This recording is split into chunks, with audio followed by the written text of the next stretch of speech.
हिमालय की गोद में बसे 4 तीर्थ बद्रीनाथ, केदारनाथ, गंगोत्री और यमुनोत्री के बारे में कहा जाता है कि यह न केवल भौगोलिक रूप से कठिन स्थलों पर स्थित है, बल्कि आध्यात्मिक रूप से भी सबसे ऊंचे स्थानों पर विराजमान है।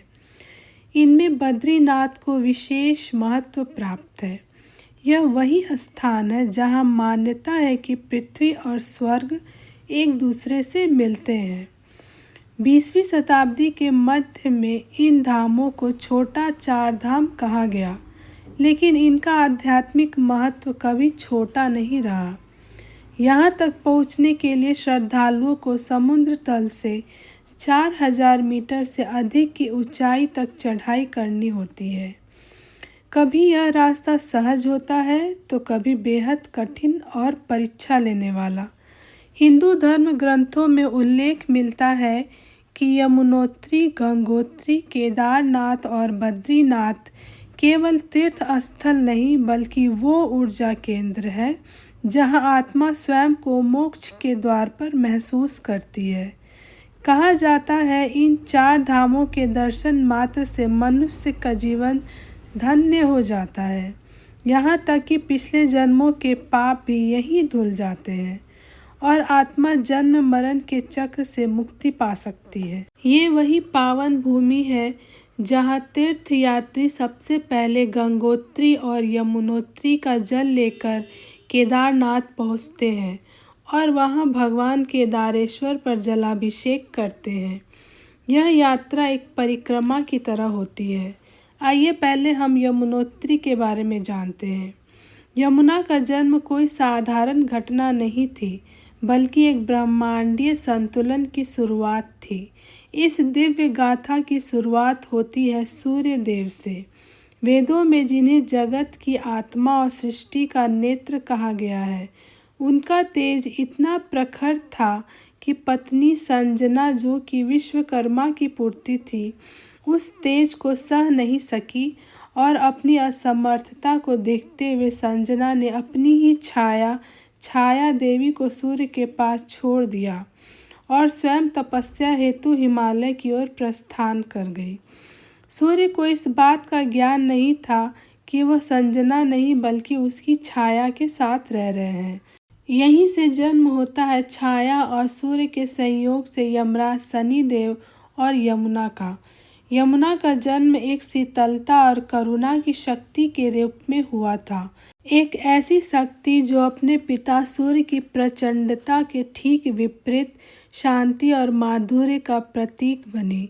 उनका बाल्यकाल रहस्यों से भरा था, लेकिन उनके भीतर एक दैवीय सौंदर्य और आत्मिक गहराई सदैव मौजूद रही। वे स्वभाव से ही अत्यंत कोमल थी, परंतु उनका प्रभाव इतना गहरा था कि देवता भी उनके जल स्पर्श से निर्मल हो जाते थे।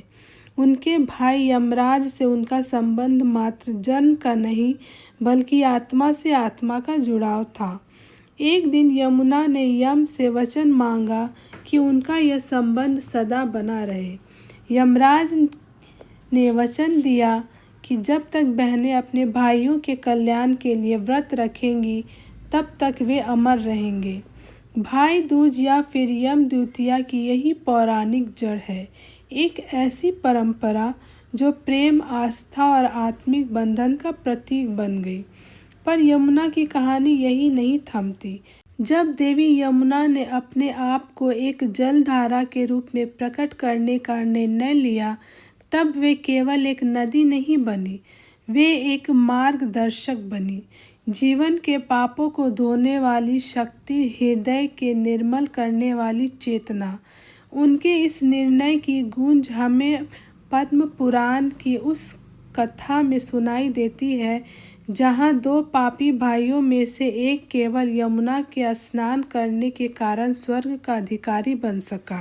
रामायण के अनुसार जब हनुमान जी लंका दहन के पश्चात लौटे तो उनकी पूंछ जल रही थी। वे हिमालय पहुँचे और यमुनोत्री के पवित्र जल में पूंछ डुबोई, जिससे उसकी अग्नि शांत हुई। यह वही स्थान है जहाँ आज हम बंदर पूंछ कहते हैं। द्वापर युग में जब भगवान श्री कृष्ण का जन्म हुआ तो उनका संबंध यमुना से पुनः गहराया। जब वासुदेव नवजात कृष्ण को टोकरी में रखकर मथुरा से गोकुल ले जा रहे थे तो यमुना की लहरें अचानक उफान मारने लगी। जैसे ही यमुना ने श्री कृष्ण के चरणों को स्पर्श किया वो शांत हो गई। आगे चल के कालिंदी रूप में यमुना ने श्री कृष्ण से विवाह किया और उनकी अष्ट महर्षियों में स्थान पाया। यह विवाह केवल भक्ति का चरम थी जिसे समय भी भुला नहीं सका। यमुना का सबसे पवित्र और आध्यात्मिक रूप आज भी यमुनोत्री में देखा जाता है। वहाँ स्थित सप्त ऋषि कुंड से उनकी धारा निकलती है जो अग्नि कुंड की गर्माहट और हिम की शीतल स्पर्श का अद्भुत संगम है। यही वह स्थान है जहाँ ऋषि असित मुनि ने वर्षों तक तप किया। जब वृद्धावस्था में वे गंगा स्नान नहीं कर पाए तो गंगा स्वयं एक छोटी जलधारा बनकर यमुनोत्री पहुंची। यह देवी यमुना की तपस्या और ऋषि प्रेम का प्रमाण है। शास्त्रों और पुराणों में यमुना को कालिंदी, यमी, सुरश्रवा जैसे नामों से जाना गया है। एक कथा के अनुसार जब देवताओं ने जल की एक दिव्य शक्ति मांगी तो ब्रह्मा ने यमुनोत्री की धारा को पृथ्वी पर भेजा ताकि संसार को शुद्धता, करुणा और मोक्ष का मार्ग मिले। यही यमुना है जिनके स्पर्श मात्र से पाप नष्ट होते हैं और आत्मा को शांति मिलती है।